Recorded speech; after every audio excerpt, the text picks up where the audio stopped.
Be'ezras Hashem Yisbarach, we will continue what we are learning in the holy letters of the Balatanya, letter number 12.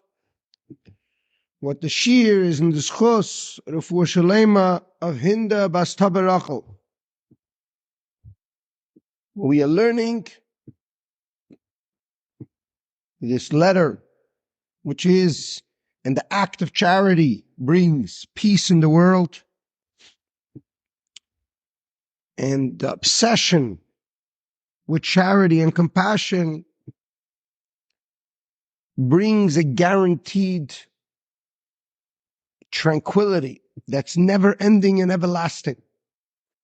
And we are going in deep into the difference between these two.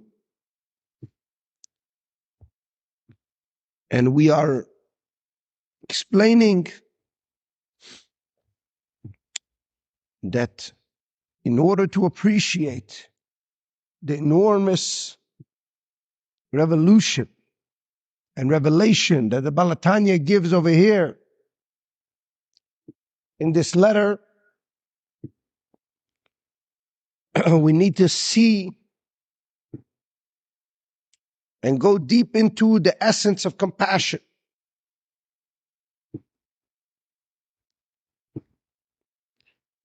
The essence of compassion is, as we explained, compassion is the core of the Jewish heart. The purpose of this world is that God wanted to create a world where He can give compassion. Kitam l'chol atamim u'inyan harachmanos. The reason for all the reasons, the secret for all the secrets is compassion. And that's why every time we describe the Torah, we say Kosuv Rachmana. The compassionate one has written. The whole purpose of the Torah is to generate compassion. And that means to reveal the core of every single Jewish man and woman and child's heart, which the core of everyone's heart is the essence of compassion.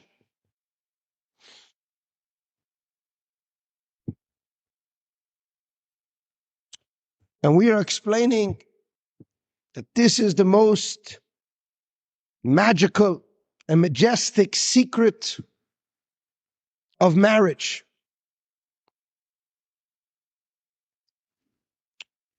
And to understand this in a macro sense, to understand this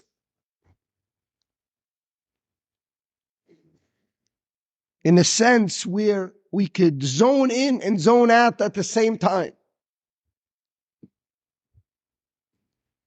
Because the difference between Kabbalah and Chassidus, the difference between Kabbalistic terminology and Chassidic philosophy, Chassidic discourse, Chassidic revelation, is that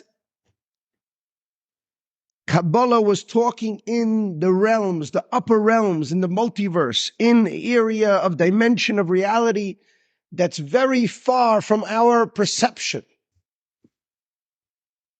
And Chassidic philosophy takes you into space, psychologically, spiritually, into heaven, deep into the heavenly abodes, the mystical revelation of what's going on in the kingdoms of heavens. And at the same time that it takes you with a telescope beyond this world, it brings you right back into this world and then says, what you saw up there, let me show you how this is your reality. In fact, let me take you deep into your reality and let me show you microscopically. Let me give you microscopic vision which means to microscope something, means to put it under a lens. Aspaklaria meira, to put it under a magnifying glass. And to put it under a microscope, which is a multi magnifying glass, to magnify what you're watching. And then to zone out and to see your life.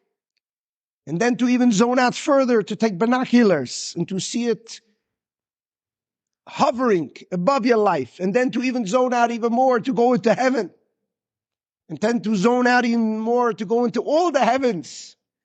And then to be able to see the whole panoramic picture together, microscopically, magnifying glass, in a magnifying glass, your reality the way you have it today, your binoculars to see a little further out, and then to see the enormous picture of history, and to see them all together unfolding in front of your eyes. And that's the majesty of Chassidic philosophy, to be able to see that the purpose of our life is compassion. The purpose of everything is compassion. And to understand that in my marriage, to understand that in my relationship with God, to understand that in my relationship with the poor man, to understand that in my relationship with my children, in my relationship with my friends, in my relationship with my community, in the relationship between the whole Jewish nation with each other.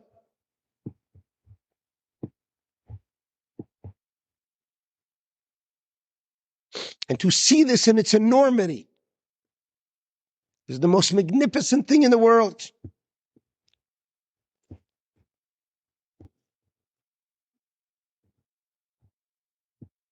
And over here, the Balatanya is explaining something fascinating, which is one of the great secrets of marriage, which is the secret of compassion. Marcham, when we say merachim, we say bitter heat. To give compassionately means to give from a place of suffering. We say, I don't want your love, I want your passion. But passion comes from the word pati in Latin, which means to suffer. We say, I want avaraba.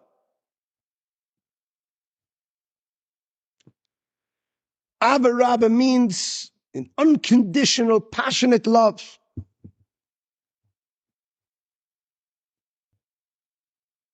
When we say, I want the Yud Gimel Midas HaRachamim, that husband and wife are supposed to create the Rachamim in the home, doesn't mean that the husband says to the wife, have mercy on me. It's a Rachmanis on me. Or the wife says to the husband, have Rachmanis on me. Which is a misconception and a confusion of the word merachim. Merachim means to create Rachmanis, to create the Yud Gimel Midas HaRacham. It means Shechina Shruya B'neim. It means the divine energy of the compassionate God, Kosev Rachmana. When we say that the compassionate one has written, when we say the all merciful, doesn't mean mercy. We plead for mercy. In this sense, we mean compassion means to suffer with another person, means to give with every fiber of your being. That's what it means to suffer with another person. To not give somebody superficially. And what does that look like? Explains the Holy Balatanya over here something unbelievable. That the difference between a man and a woman is the difference between quality and quantity.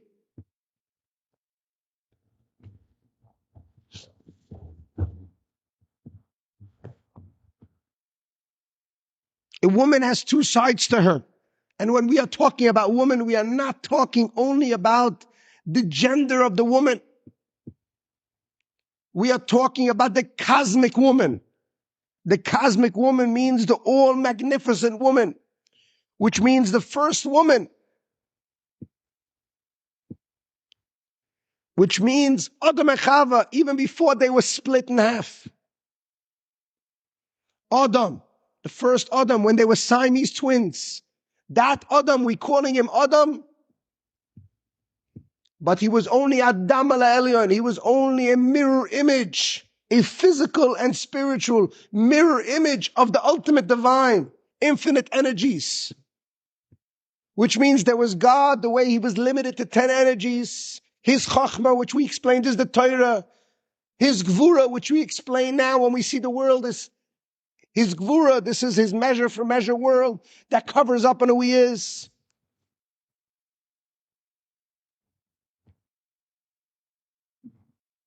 His Chesed, which is all the prosperity that he gives the world. So we have God's infinite energies that we almost can't contain them in this world. And then man created man, the supernal man, the infinite God, created the first human,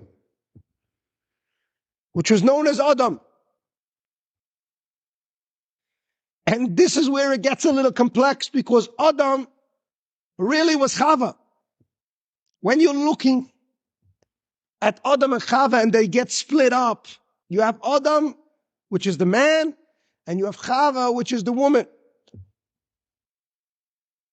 But holistically, cosmically, before Adam and Chava were split up, when Adam and Chava were one person, Siamese twins, right side of the face was a male face, left side was a different face, was a female face. That was the human, the first Adam that contained Adam and Chava. That Adam was not really Adam. That was not the first man.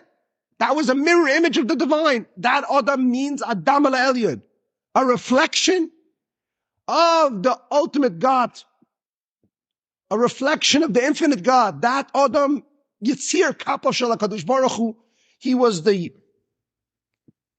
product and the handiwork of God. God blew his soul deep into this Adam.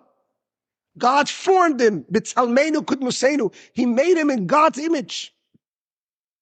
He formed him from his own 10 energies. God is infinite energies. Just like all of us, we have infinite energy. When we're born, we have infinite energy. Our organs are not ready to cultivate that energy. Man and woman. But we have infinite energy. Where do we get that from? We get that from God. God is infinite energy, but he decided in this world, he wants to narrow himself down to intelligence, to emotions, his heart, and to being contained in this world, which is the torso. Because that's what God decided. That's what he wants. He's not limited to 10 energies, but he wanted to limit himself to 10 energies. Intelligence, which is primarily the Torah, how he's going to interact with the world. Heart, which is the way we're going to feel him. We're going to give to each other. Give and take. And the body, the torso, which is going to hold him. So God, before he created this world, was infinite, something we can't understand. The most similar thing we have is a child's born. Everyone loves a child, but a child's infinite energy in a body. Before he even smiles, it's precious because you're looking at infinite energy. You're looking at like the world before the world was even created.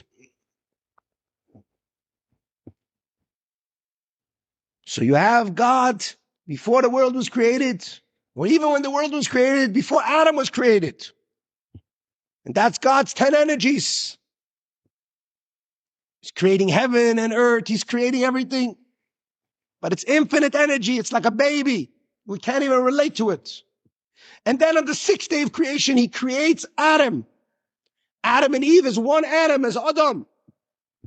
But this Adam, you think it's man. You think it's masculine. It's actually fully feminine. Adam and Chava is really Chava.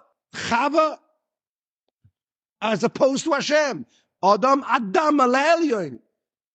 Adam, this first man, was a reflection of God, a physical reflection, means a feminine reflection, means a Chava reflection of the first Adam, which is Adam Elyon, which is Adam Alakise, which is the 10 energies that God limited himself to, which is very hard to understand because you look at a baby, you see the 10 energies, you see the head, you see the heart, you see the whole body. That's 10 energies. The head contains 3 energies, the heart contains another 6 energies, and then the torso. But there's no expression of those energies. It's just a baby. So we cannot relate to God beyond our physical relationship to him through ourselves, which means that we, all 15 million Jews, are a reflection of God's image. Now, the first person that was ever created was Adam. And that person was a Siamese twin. He had a male element and a female element. But even his male element and even his female element was only a reflection of the 10 energies of God. That means the first man was really a female. The reason why this is important is because all of us Jewish people reflect that first Adam.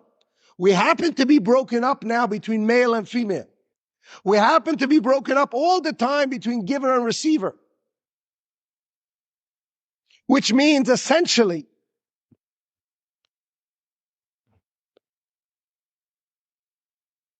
that part of us reflect God and part of us reflect the Jewish people. And this is where it gets very deep and you need to focus tremendous attention to in order to appreciate the secret over here in marriage. The first man was created as Adam. Adam and Chava, one Adam. But it was only a reflection of God. So God said, how are you going to fully understand that it's me? How are you going to fully understand that you were created in my image? I will tell you how. Because I will create you in a way that you yourself, Adam, before you're split in half, you're a man and you're a woman, you're one Adam. The man part of you reflects me. And the woman part of you reflects you. So even you yourself, Adam, the first Chava, the first female, which looks like you're a man, you have a masculine side of you, which means a giving side of you, a soul side of you, and you have a body side of you, which means a container part of you. And even you in yourself contain this similar idea of what I want to do with the world. Because who am I? I am the neshama of all the neshamas. I'm the soul of all the souls. But there's nothing to contain me. Shemei shemayim lo yachal kalucha. Nothing can contain me. But I created a world because I want to be contained in this world. So what did I do? I created you in the same image of me.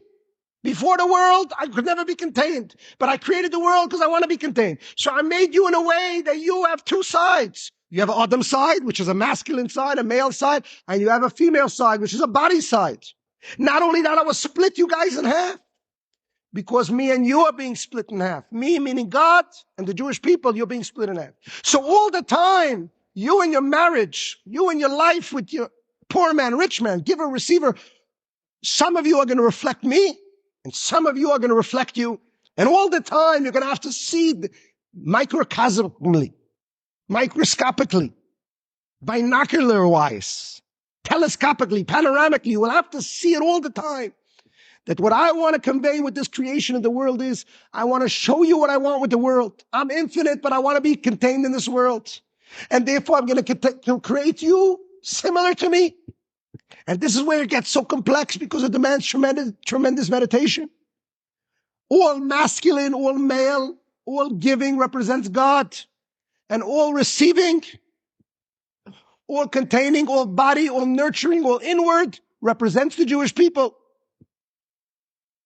But the rachamim, compassion, means not only that I give to you, but that the body gives to the soul just as much as the soul gives to the body. The female element will give to the masculine just as much as the masculine gives to the female. Why? Because when I tell you I want you to hold me, because I can't be held in this world, that means by you holding me, you're giving me. When I tell you that I want to give to you, don't you think by me being able to give to you, I'm getting so much more because I want to be contained. What do I want? You understand? We're always thinking that the female element, the Jewish people as the collective woman, we want from God. But what do you think God wants from us? He wants from us to give him back. He wants to also make us into givers. He created the first man as both male and female, but primarily male, but really female, meaning to say that you're a receiver from me, but you look like me, which means that you're also male. You contain both the giving and receiving elements. So you have to understand that the real compassion means that the giver becomes the receiver, but more importantly, the receiver becomes the giver. And that's where we see something enormous. We have to go very deep into this. When you give to a poor man, you are essentially the woman of God. You're the rich man or the rich woman. And you find a poor man or a poor woman. And now you've taken the giving side of this Adam, both male and female. And you're giving to the receiving side of this Adam, both male and female. And now, what does the poor man do different than the rich man does? The poor man yearns for the money. The yearning allows him or her to have tremendous satisfaction from that money. Tichsoy, tremendous chukka, when you have a yearning and you fulfill it, when you're hungry, when you're thirsty and you quench the thirst. The ability to quench the thirst is only by the poor man. And when a rich man sees the quenching of the thirst by the poor man, then he's able to quench his thirst as well. He suffers with the poor man. He's able to quench his thirst. To quench is only by a true receiver. So in the collective consciousness, we are the man and the woman of God, but we are the woman of God. Whoever is giving still represents God. Whoever is receiving is quenching. So when the man connects fully with the poor man, then the man is also able to quench his own thirst. You understand? Rich man and poor man come together. The same things in marriage. Husband and wife. The goal is not for the husband to give to the wife. The goal is for the husband to narrow himself down to give to the wife, and for the wife to raise herself up, to lift herself up, to want to quench her thirst. So they both can quench together. They both can feel that yearning together. They can create merachim. They can create compassion. They can create this passionate love where she is narrowing down. She is frustrating all that love, making it real. But together she gives it back to them. She rebounds back that love. She gives him a quality love that he never knew possible because he's only quantity.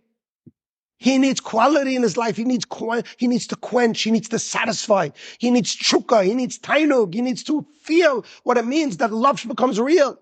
Just like she will give him a child. Just like she will give him food. She makes it real. The same thing, we make God's kindness real. When we take for ourselves and we make ourselves selfish, we're creating the masculine element. It's almost like before the world was created. But when we share what we have with the poor man, we quench our own thirst. We discover qualitative. Did you ever eat on the same table with a poor man and see how he enjoys your food so much more than you could ever enjoy it? And then you're able to also enjoy your own food. That is the secret of qualitative giving. Qualitative giving can only come when you suffer with the poor man. When you suffer with the poor man together with him, then it becomes giver and receiver all the time. The poor man's giving you so much more than you're giving him. And in that space in marriage, it's the same thing. Our marriage with God, we're giving to God when we engage in giving to each other all the time. Then God says, I want to give to them because over there is quality. Because the woman's responsible for quality. The woman, meaning the Jewish people, we're responsible for the quality of God's giving. And that wakes up God to give us so much more. So we're in a state of shalom bayis, husband and wife, giver and receiver, where the wife becomes the giver and the husband becomes the receiver. So they're both giver and they're both receiver. Hashem says, I want to be over there. I want this interchangeability where the merachim is created, which means the receiver is the giver. The gvura becomes the giver. The qualitative giving, the frustrating, passionate love. You're not giving from a space. You're giving from a space of pleasure, of chukka, of tainug, of a tremendous. You fulfill, you quench the thirst. You know, a hungry person who eats and then satisfies the hunger, that's a tremendous qualitative receiving, which is giving.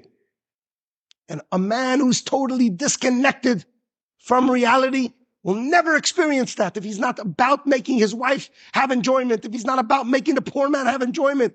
He never could touch that enjoyment, the qualitative enjoyment. And the Eibusher says the same thing. I created the world because I want the qualitative enjoyment.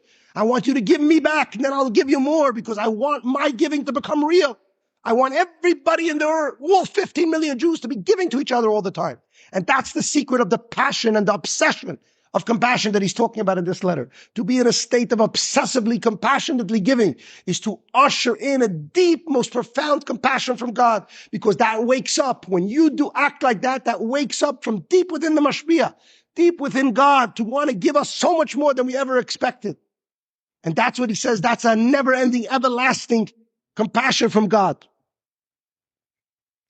And in that space, compassion has been born, because both the Jewish people, which is the woman of God, which represent both a male aspect and a female aspect, are giving to God. And God is taking his male aspect, which is far beyond this world, and he's bringing it down deep into this world.